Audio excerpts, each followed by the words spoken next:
ಅಯ್ಯೋ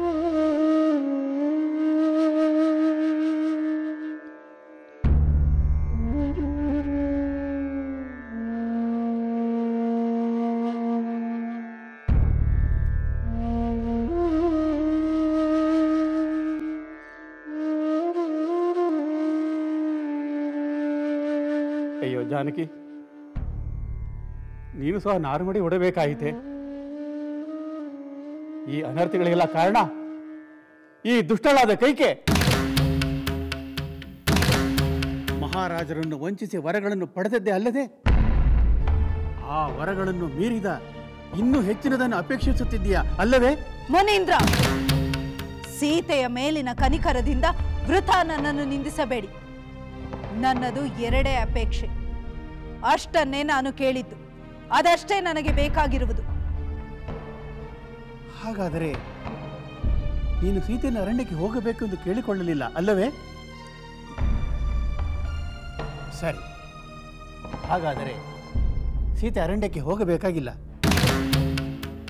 ಭರತನ ಪಟ್ಟಾಭಿಷೇಕವಾಗಬೇಕು, ರಾಮಚಂದ್ರ ವನವಾಸಕ್ಕೆ ಹೋಗಬೇಕು ಎನ್ನುವುದಷ್ಟೇ ನನ್ನ ಅಪೇಕ್ಷೆ. ಸೀತೆ ವನವಾಸಕ್ಕೆ ಹೋಗುತ್ತಿರುವುದು ಅವಳ ಇಚ್ಛೆಯಿಂದ, ಅದಕ್ಕೆ ನಾನು ಕಾರಣಳಲ್ಲ. ಸೀತೆ ಅರಣ್ಯಕ್ಕೆ ಹೋಗುವುದಾದರೆ ನಾರುಮಡಿಯನ್ನು ಏಕೆ ಬಿಡಬೇಕು? ಸಾಲಂಕೃತವಾಗಿ ಹೋಗಲಿ. ಕ್ಷಮಿಸಿ ಮುನೀಂದ್ರ, ನನ್ನ ಪತಿ ನಾರುಮಡಿಯನ್ನು ಉಟ್ಟು ವನವಾಸಕ್ಕೆ ಹೋಗುತ್ತಿರುವಾಗ ನಾನು ನಾರುಮಡಿಯನ್ನು ಧರಿಸಿ ಹೋಗುವುದೇ ಧರ್ಮ. ನನ್ನ ಪತಿಗೆ ಇಲ್ಲದ ಸುಖ ನನಗೆ ಬೇಡವೇ ಬೇಡ. ಆಹಾ, ಸೀತೆ, ಎಂಥ ಪತಿಭಕ್ತಿಯಮ್ಮ ನಿನ್ನದು. ಪತಿಯ ಕಷ್ಟಗಳಲ್ಲಿ ಸಮಪಾಲನ್ನು ಪಡೆಯುವ ಸಾಧ್ವಿ ನೀನು. ಆದರೆ ಪತಿಗೆ ಎಂತಹ ಕಷ್ಟಗಳೇ ಬರಲಿ, ತನ್ನ ಸ್ವಾರ್ಥವೇ ಗೆಲ್ಲಬೇಕು ಎನ್ನುವ ಈ ಕೈಕೆ. ಒಂದು ಕಡೆ ನೀನು ಅಮೃತವಾದರೆ ಇನ್ನೊಂದು ಕಡೆ ಈ ಕೈಕೆ ವಿಷ, ಕಾರ್ಕೋಟಕ ವಿಷ. ಮಹಾರಾಣಿ ಕೈಕೇಯಿ ದೇವಿಗೆ, ಮಹಾಪುರುಷ ಶ್ರೀರಾಮನನ್ನು ಕಾಡಿಗೆ ಕಳಿಸಿದ ದಶರಥ ಮಹಾರಾಜರಿಗೆ, ಸೀತಾ ಲಕ್ಷ್ಮಣರನ್ನು ವನವಾಸಕ್ಕೆ ಕಳಿಸುತ್ತಿರುವ ಮಹಾರಾಜರಿಗೆ ಕೇಳಿಸುತ್ತಿದೆ. ಮಹಾರಾಣಿ ಕೈಕೇಯಿ ದೇವಿಗೆ, ಜನರ ಧಿಕ್ಕಾರ ಕೇಳಿಸುತ್ತಿದೆ. ಮಹಾರಾಣಿ ಕೈಕೇಯಿ ದೇವಿಗೆ ಧಿಕ್ಕಾರ, ಧಿಕ್ಕಾರ, ಕೈಕೇಯಿಯವರಿಗೆ ಧಿಕ್ಕಾರ, ಧಿಕ್ಕಾರ, ಧಿಕ್ಕಾರ, ಧಿಕ್ಕಾರ. ಅವರ ಆಕ್ರೋಶ ಏನೆಂದು ಅರ್ಥವಾಗುತ್ತಿದೆ ನಿನಗೆ? ಅದು ನನಗೆ ಸಂಬಂಧಿಸಿದಲ್ಲ. ದುರಭಿಮಾನಿ ಹೆಣ್ಣೆ,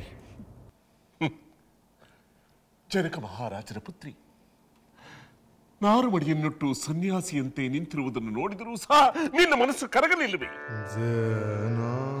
ನೀನೇ ನಾರುಮಡಿಯನ್ನು ತಂದುಕೊಟ್ಟೆಯಲ್ಲ, ಎಂತಹ ಕಲ್ಲು ಹೃದಯ ನಿನ್ನದು. ದೈವವೇ, ನನ್ನಿಂದ ಇದನ್ನು ನೋಡಲು ಸಾಧ್ಯವಿಲ್ಲ, ಸಾಧ್ಯವಿಲ್ಲ.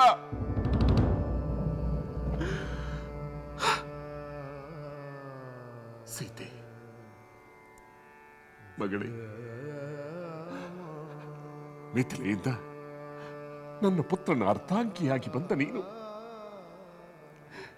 ಹೀಗೆ ನಾರುಮಡಿಯನ್ನುಟ್ಟು ನಿರಾಭರಣರಾಗಿ ಹೋಗುತ್ತಿರುವೆಯಲ್ಲ.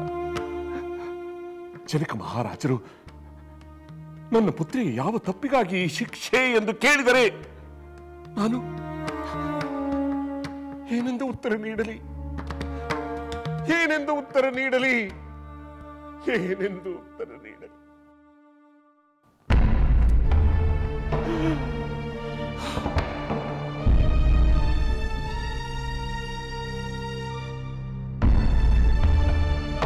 ರಾಮ ಲಕ್ಷ್ಮಣ ಸೀತೆಯರಿಲ್ಲದ ಅಯೋಧ್ಯೆ ಯಾರಿಗೆ ಬೇಕು?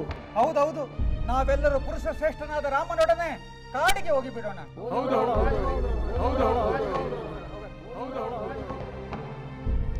ತಂದೆ,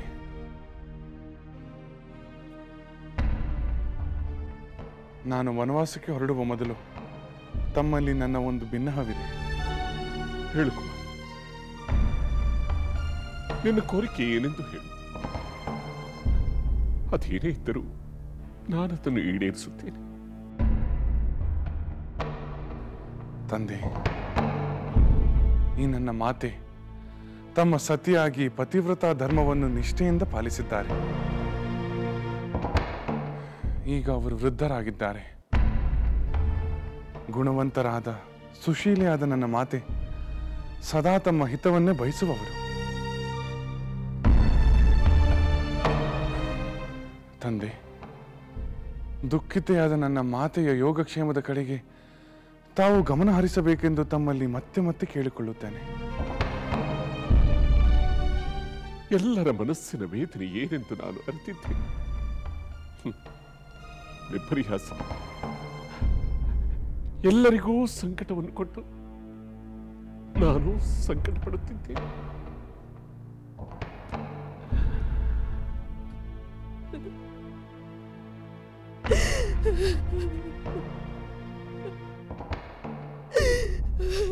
ರಾಮ, ನಿನ್ನನ್ನು ಈ ಅವಸ್ಥೆಯಲ್ಲಿ ಕಾಣಲೆಂದೆ. ನನಗೆ ಪುತ್ರನಾಗಿ ಜನಿಸಿದೆಯಾ, ಪುತ್ರನಾಗಿ ಜನಿಸಿದೆಯಾ. ಕಡೆಗೂ ನಿನಗೆ ನಾರು ಮಡಿಯನ್ನು ತೊಡಿಸಿಯೇ ಬಿಟ್ಟರು. ದಿವ್ಯ ಪೀತಾಂಬರವನ್ನುಟ್ಟು ರತ್ನ ಖಚಿತ ಕಿರೀಟವನ್ನು ಧರಿಸಿ ಸಿಂಹಾಸನವನ್ನು ಏರುವುದನ್ನು ಕಾಣಬೇಕಾದ ಈ ಕಣ್ಣುಗಳಿಂದ ಈ ಅವಸ್ಥೆಯಲ್ಲಿ ನಿನ್ನನ್ನು ನೋಡುವಂತೆ ಇದ್ದೆ.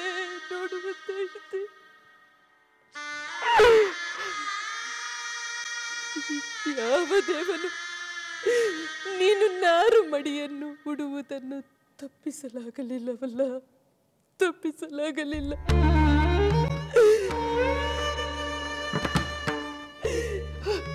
ಸುಮಿತ್ರೆ, ನೋಡು,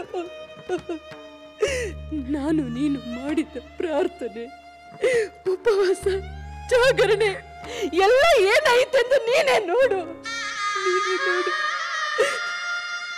ನನ್ನ ಪುತ್ರ, ನಿನ್ನ ಪುತ್ರ, ನನ್ನ ಸೊಸೆ ಅವರಿರುವ ಅವಸ್ಥೆಯನ್ನು ನೋಡು. ಸುಮಿತ್ರೆ, ಸಮಾಧಾನ ಮಾಡಿಕೋ ಅಕ್ಕ, ಸಮಾಧಾನ ಮಾಡಿ. ಇಲ್ಲ, ನನ್ನ ಪುತ್ರರನ್ನು ತಾಪಸರಂತೆ ನನ್ನಿಂದ ನೋಡಲು ಸಾಧ್ಯವಿಲ್ಲ.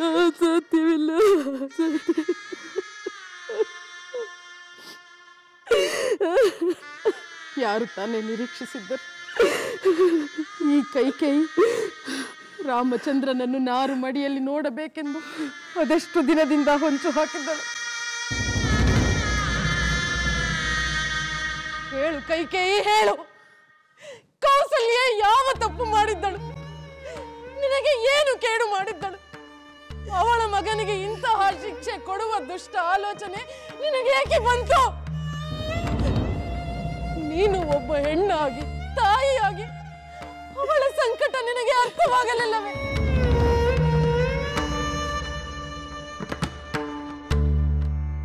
ಅಯ್ಯೋ ದೇವರೇ, ಇಂತಹ ನಿಷ್ಕರುಣಿಯನ್ನು ಹೆಣ್ಣಾಗಿ ಏಕೆ ಸೃಷ್ಟಿಸಿದೆ?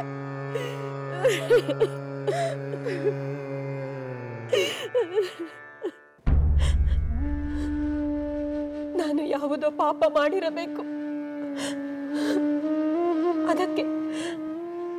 ಅದಕ್ಕೆ ಇಂಥ ದುಸ್ಥಿತಿಗೆ ಗುರಿಯಾದೆ.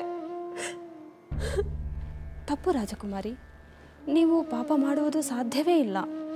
ನೀವು ಪುಣ್ಯಕರ್ಮಗಳನ್ನು ಮಾಡಿದ್ದರಿಂದಲೇ ಉತ್ತಮವಾದ ಜನಕ ಮಹಾರಾಜರ ವಂಶದಲ್ಲಿ ಜನಿಸಿದ್ದೀರಿ. ಕೀರ್ತಿವಂತರಾದ ಈ ರಘುಕುಲಕ್ಕೆ ಸೊಸೆಯಾಗಿ ಬಂದಿರಿ.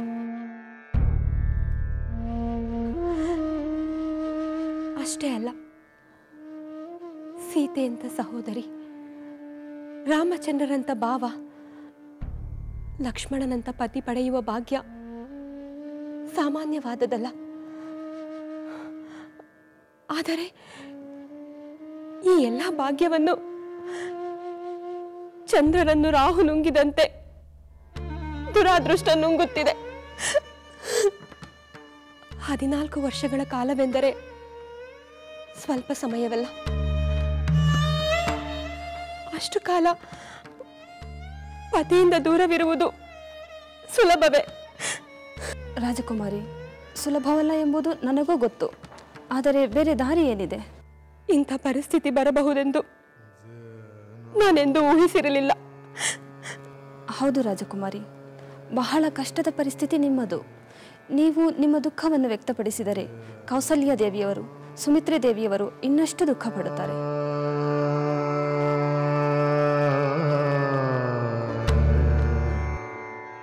ಮಾತಾಮಯ್ಯವರ ಯೋಗಕ್ಷೇಮದ ಹೊಣೆ ಈಗ ನನ್ನ ಮೇಲಿದೆ. ಆ ಕರ್ತವ್ಯವನ್ನು ನಾನು ನಿರ್ವಹಿಸಲೇಬೇಕು. ಅದಕ್ಕಾಗಿ ನನ್ನ ದುಃಖವನ್ನು ನುಂಗಿ ಬದುಕಲೇಬೇಕು. ನನಗಾಗಿ ನಾನು ಅಳುವುದಕ್ಕೂ ಅವಕಾಶವಿಲ್ಲ.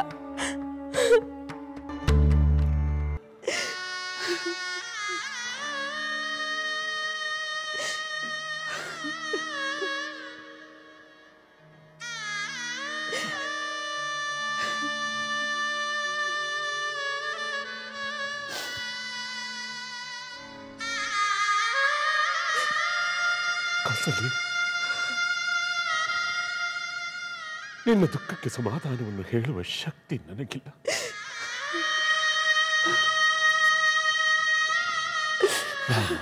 ಸೀತೆ, ಲಕ್ಷ್ಮಣರು ನಾರು ಮುಡಿಯನ್ನುಟ್ಟಿರುವುದನ್ನು ನೋಡಿ ನನ್ನ ಕರುಳಿಗೆ ಬೆಂಕಿ ಇಟ್ಟಂತಾಗಿದೆ.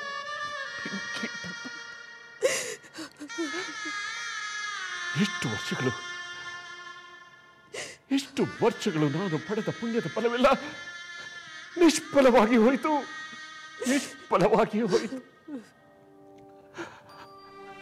ನಿನ್ನ ಈ ಸಂಕಟದ ಕಣ್ಣೀರು ಒಂದೊಂದು ಹನಿಗೂ ನಾನಿನ್ನೆಷ್ಟು ವರ್ಷಗಳು ದುಃಖ ಪಡಬೇಕೋ ಏನೋ. ಬೇಡ ಪ್ರಭು, ಬೇಡ. ನನ್ನ ದುಃಖವು ನಿಮಗೆ ಸಂಕಟವನ್ನು ನೀಡುವುದಾದರೆ ಇನ್ನು ಮುಂದೆ ನಾನು ಅಳುವುದಿಲ್ಲ. ನನ್ನ ಸೊಸೆ ಸೀತೆಯಂತೆ ಎಂತಹ ಪರಿಸ್ಥಿತಿ ಬಂದರೂ ದೃಢವಾಗಿರುತ್ತೇನೆ. ನಾನು ಅಳುವುದಿಲ್ಲ ಪ್ರಭು, ನಾನು ಅಳುವುದಿಲ್ಲ.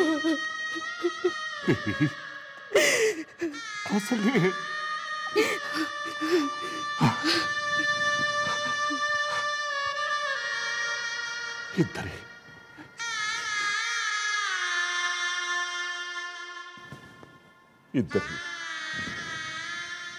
ರಾಮನಂತಹ ಪುತ್ರನಿರಬೇಕು.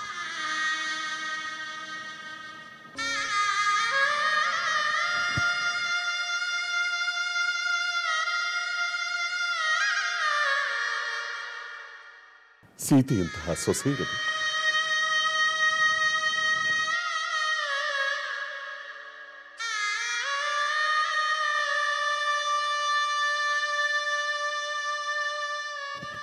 ಲಕ್ಷ್ಮಣನಂತಹ ಸಹೋದರನಿರಬೇಕು.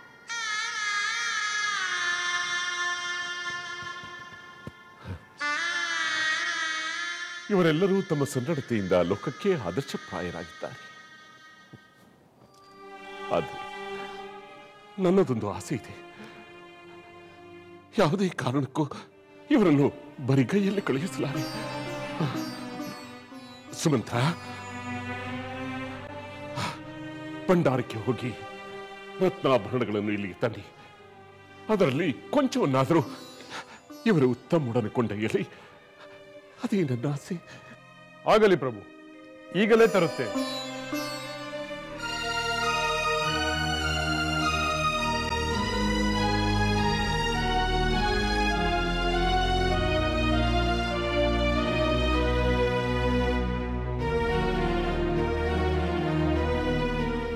ಮಹಾರಾಣಿ, ನೀವು ಯಾವಾಗ ಬಂದಿರಿ? ಅವರೆಲ್ಲ ವನವಾಸಕ್ಕೆ ಹೊರಟು ಹೋದರೆ? ಅವರು ಹೊರಟು ಹೋಗಿದ್ದರೆ ನಿನಗೆ ತಿಳಿಯುತ್ತಿರಲಿಲ್ಲವೇ? ಮತ್ತೇಕೆ ನೀವು ಅಲ್ಲಿಂದ ಹೊರಟು ಬಂದು ಬಿಟ್ಟಿರಿ? ಮತ್ತೇನು ಮಾಡಲಿ ಮಂತರೆ? ಅರಮನೆಯಲ್ಲಿ ಒಬ್ಬರ ಮೇಲೊಬ್ಬರಂತೆ ನನ್ನನ್ನು ಅಪರಾಧಿ ಎಂದು ನಿಂದಿಸುತ್ತಿದ್ದರೆ ಅದನ್ನು ನಾನು ಹೇಗೆ ಸಹಿಸಲಿ?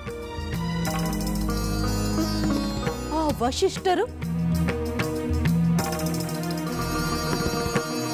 ಪತಿಯ ಕಷ್ಟಗಳಲ್ಲಿ ಸಮಪಾಲನ್ನು ಪಡೆಯುವೇನೋ ಸಾಧ್ವಿ ನೀನು. ಆದರೆ ಪತಿಗೆ ಎಂತಹ ಕಷ್ಟಗಳೇ ಬರಲಿ, ತನ್ನ ಸ್ವಾರ್ಥವೇ ಗೆಲ್ಲಬೇಕು ಎನ್ನುವ ಈ ಕೈಕೆ ಒಂದು ಕಡೆ ನೀನು ಅಮೃತವಾದರೆ ಇನ್ನೊಂದು ಕಡೆ ಈ ಕೈಕೆ ವಿಷ, ಕಾರ್ಕೋಟಕ ವಿಷ. ಮಹಾರಾಣಿ, ಕುಲಗುರುಗಳಿಗೆ ಮೊದಲಿನಿಂದಲೂ ರಾಮನ ಮೇಲೆ ಅಪಾರವಾದ ಪ್ರೀತಿ. ಅವರ ಮಾತುಗಳನ್ನು ಆಶೀರ್ವಾದ ಎಂದು ಭಾವಿಸಿದರಾಯಿತು.